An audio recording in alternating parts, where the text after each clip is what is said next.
In this video, I'm going to discuss the English poem Nothing Gold Can Stay, written by the American poet Robert Frost in the year 1923.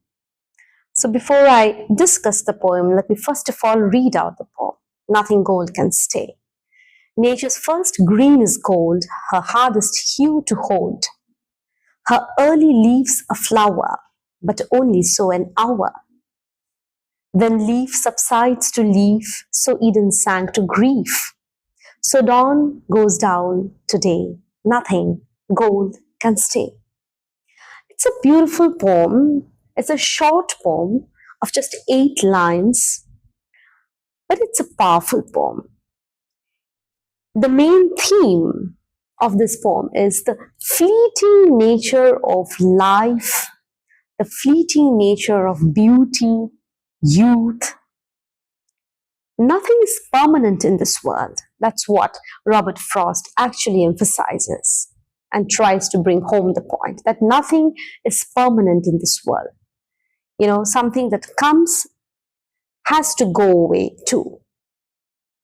So look at the very first line, nature's first green is gold. Green is gold. Sounds a little paradoxical. How can green be gold? But then it's a metaphor. It's a comparison between two dissimilar things. You see, nature's first green, that is the very first bud that appears maybe in the spring season. It's so fresh. Look at the color. You know, it's so unique a color.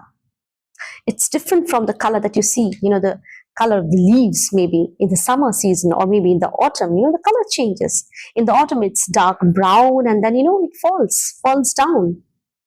You see, the first bud. It's so beautiful, so precious, just like the gold. And it's so transitory, such a beauty, you know, but it is so transient. It has to, you know, change very fast. So, you know, the poet focuses on the changes in the natural world in this poem, and this is constantly compared with our own lives. Yes, in our own lives too, there are different stages, right? Childhood, adulthood, yes? And then we grow old and we die, right? So similarly, in this poem also we see the beautiful bud, the fresh bud doesn't remain, you know, beautiful and fresh, you know, for a long time. There is an exaggeration here, for instance, 4th line, but only so an hour. Flower blooms, but then only for an hour. So it's a hyperbolic statement, it's a hyperbole, it's a figure of speech, it's an exaggeration, because in reality we know that yes, flowers, they bloom for maybe more than an hour. But it's an exaggeration, and this exaggeration has been, you know, made in order to, you know, emphasize the fleeting nature of beauty, right?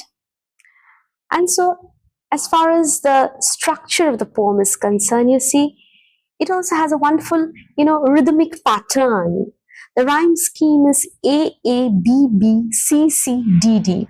The first line rhymes with the second line, the third with the fourth, the fifth with the 6th, and the 7th with the 8th. Gold, hold, flower, hour, leaf, grief, day, stay. So the rhyme scheme is A, A, B, B, C, C, and D, D. So do remember the rhyme scheme. It has a wonderful rhyme pattern and musical, you know, I would say, you know, pattern. The entire poem can be read out in that manner. Very beautifully written.